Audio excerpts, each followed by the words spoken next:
नमस्कार, सत श्री अकाल, जय श्री कृष्णा। स्वागत है आपका आपके यूट्यूब चैनल स्टडी विद विकास में। दोस्तों, आज हम बात करने वाले हैं polytechnic third semester thermal engineering के लेक्चर नंबर 3 के बारे में। और चैप्टर नंबर 3 क्या है आपका? Thermodynamic process on gases. इस पे बेस्ड है हमारा लेक्चर 3। तो दोस्तों, इस वीडियो में हम बात करने वाले हैं इस चैप्टर से जो इंपॉर्टेंट टॉपिक्स होने वाले हैं, या फिर कह लीजिए सारे टॉपिक्स जो कि एग्जाम बेसिस पे इंपॉर्टेंट है पॉलिटेक्निक थर्ड सेमेस्टर में, तो उनके बारे में हम डिस्कस करने वाले हैं। दोस्तों, बिना देरी के वीडियो को स्टार्ट करते हैं। इस वीडियो को अपने दोस्तों के साथ शेयर जरूर कर दीजिएगा।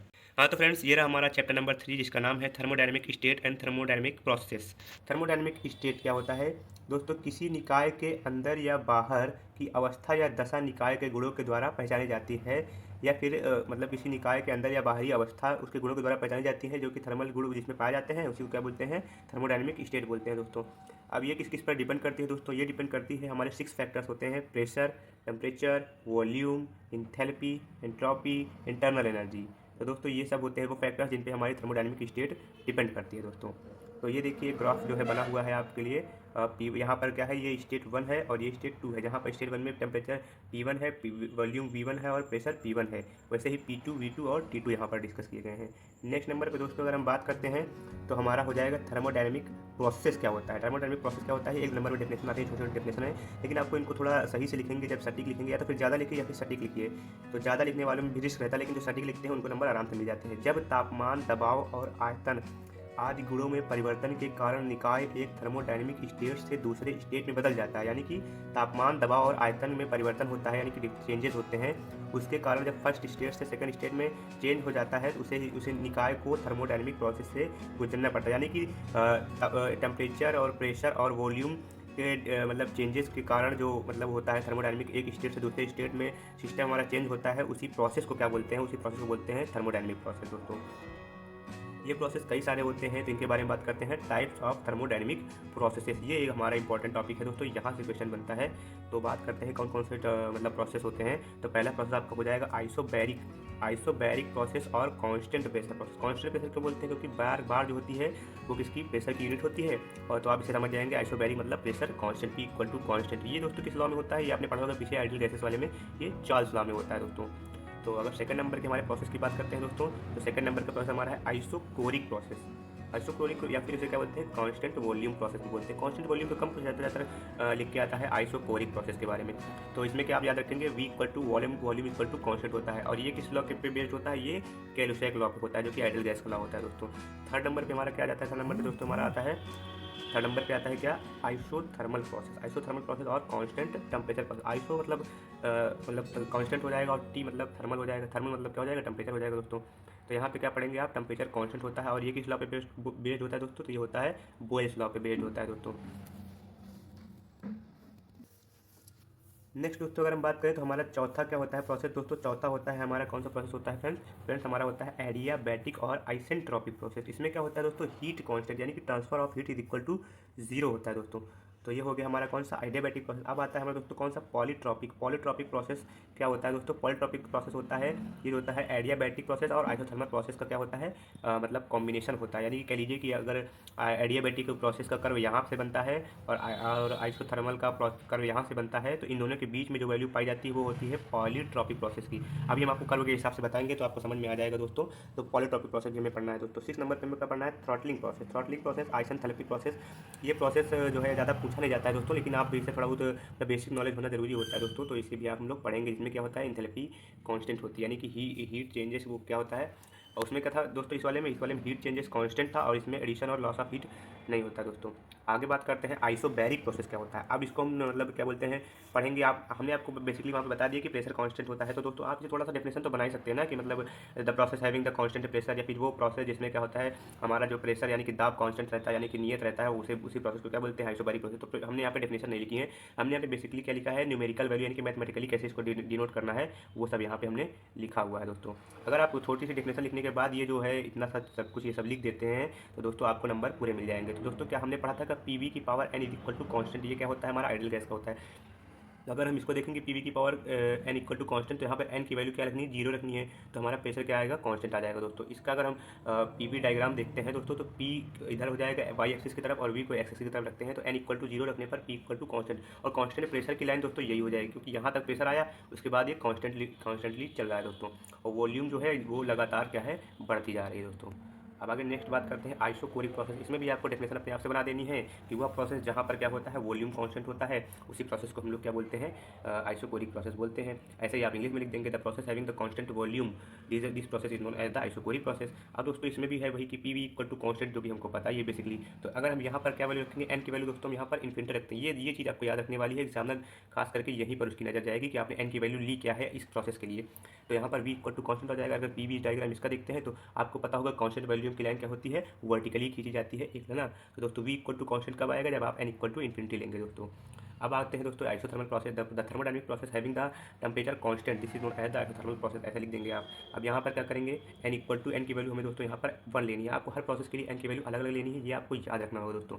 और हम अगर बात करें कि पी वी डायग्राम में अगर आपने पढ़ा होगा तो मतलब जो है कि पी और वी डायग्राम में क्या होती है, आइसोथर्मल की यानी कि टेम्परेचर की लाइन क्या होती है, हमेशा कर्व बनती है। यहाँ पर अगर टेम्परेचर और इंथैल्पी कर लिया जाए तो प्रेशर और वॉल्यूम की लाइन हमेशा कर्व बनेगी दोस्तों। यहाँ पर देखिए P V equal to constant कब आएगा, जब हम एन की वैल्यू 1 लेंगे दोस्तों, ये भी आपको याद रखना है। और वहाँ पे जाके आपको बस इस तरह से छोटे छोटे डिब्बे बना के लिख देना है, आपको पूरे मार्क्स आराम से मिल जाने वाले हैं। बस दोस्तों ये आप जरूर याद रखिएगा कि आपको इतना ये सब जरूर लिखना है वहाँ पे जाके एग्जाम में।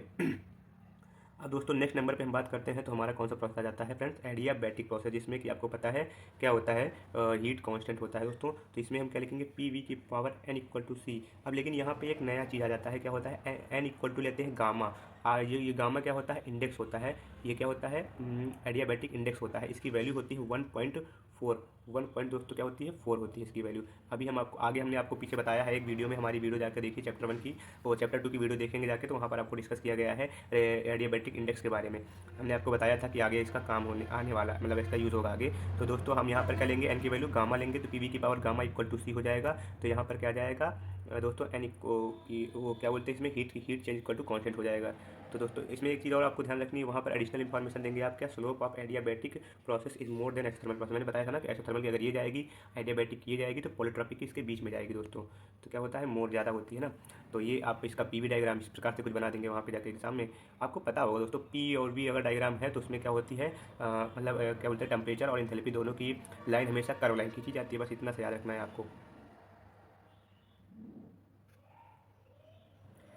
फ्रेंड्स हमारा नेक्स्ट है क्या, नेक्स्ट कौन सा प्रोसेस है, पॉलीट्रॉपिक प्रोसेस। पॉलीट्रॉपिक आप समझ रहे होंगे, पॉलीट्रॉपिक यानी कि आइसोथर्मल है इसमें, और एडियाबैटिक दोनों प्रोसेस का कॉम्बिनेशन है इसमें। इसकी वैल्यू क्या होगी, 1 से कम होगी, 1 से एन की वैल्यू 1 से ज़्यादा, सॉरी दोस्तों गलती हो गई, 1 से ज़्यादा एन की वैल्यू होगी, यहाँ पर आप देख सकते हैं। और 1.4 से कम होगी, यानी हमने बताया था ना कि आइसोथर्मल यानी आइसोथर्मल के लिए एन की वैल्यू कितनी ली थी हमने, 1 ली थी, और एडियाबैटिक के लिए एन की वैल्यू कितनी ली थी, 1.4 ली थी।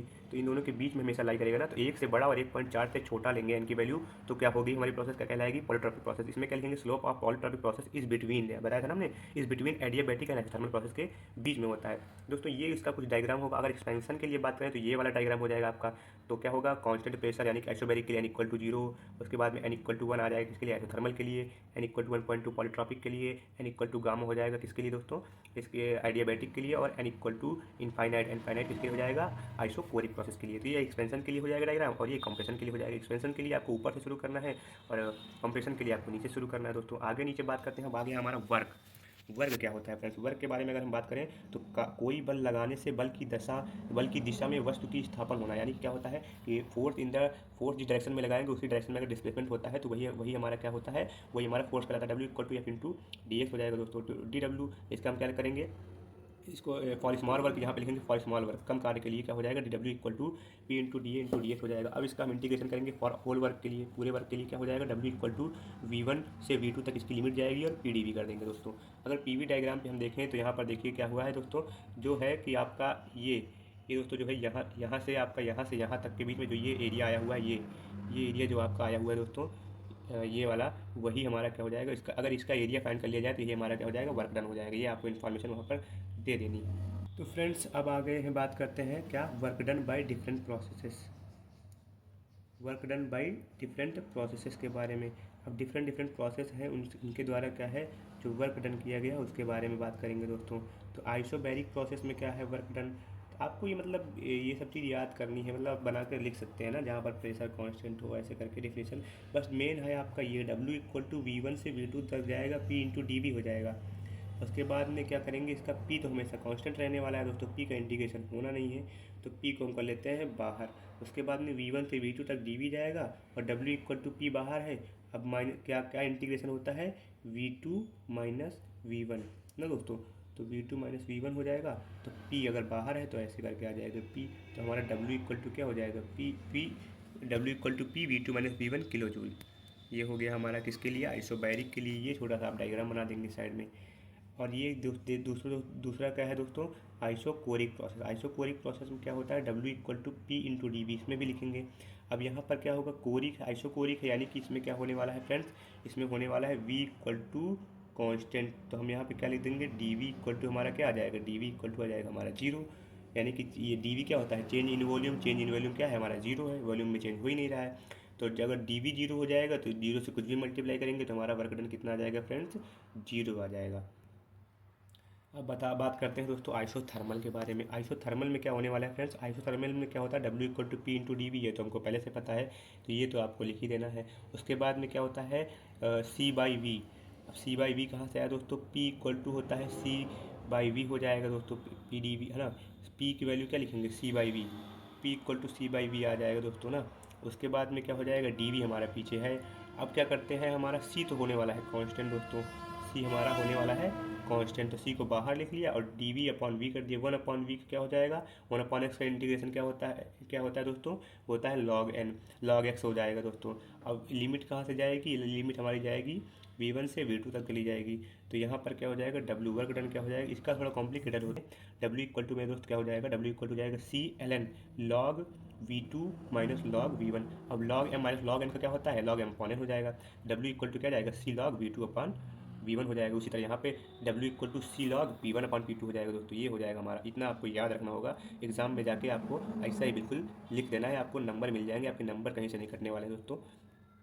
हाँ, तो ये है हमारा क्या, adiabatic process. Adiabatic process W equal to P D V हमको आराम से लिख देना है बिना किसी टेंशन के। उसके बाद में W equal to C by V की पावर गामा। एडियाबैटिक में क्या होता है, V की पावर गामा लिखेंगे दोस्तों, क्या लिखेंगे, गामा।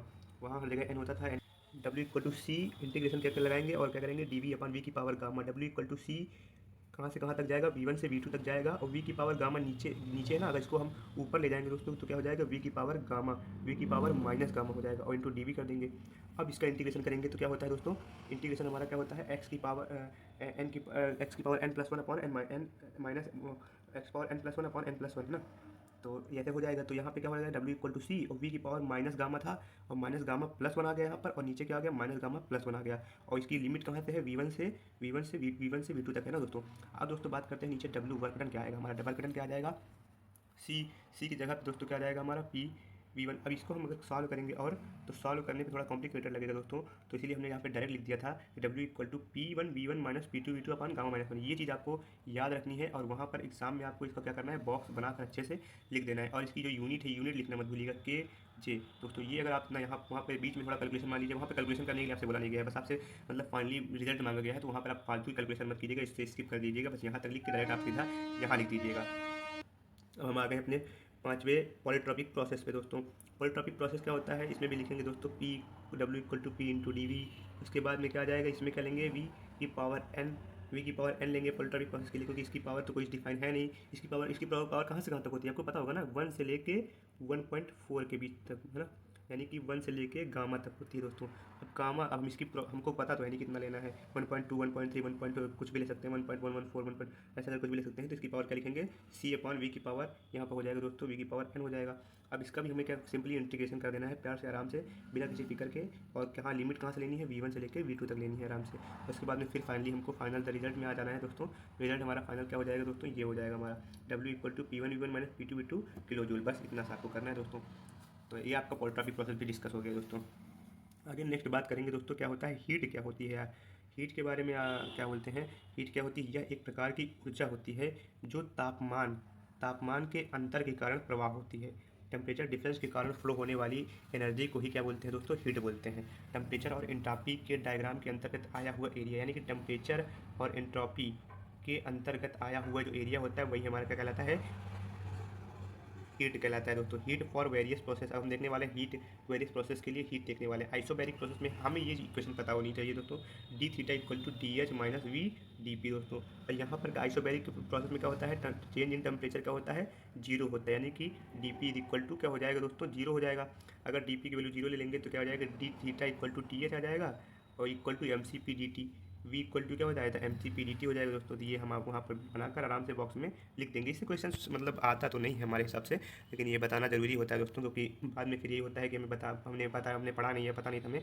तो ये आप याद रखिएगा कि अगर आ भी जाए तो कोई दिक्कत नहीं। D theta equal to D U plus D W, ये आपको याद करने पड़ेंगे दोस्तों। ये क्वेश्चन होती हैं, इनको आपको याद रखना है। बस ये थोड़ा सा लॉजिक यहाँ पर लगने वाला है कि आइसोकोरिक है तो हमारा क्या हो जाएगा, वी इक्वल टू क्या हो जाएगा, जीरो हो जाएगा, यानी कि डी वी इक्वल टू भी जीरो हो जाएगा।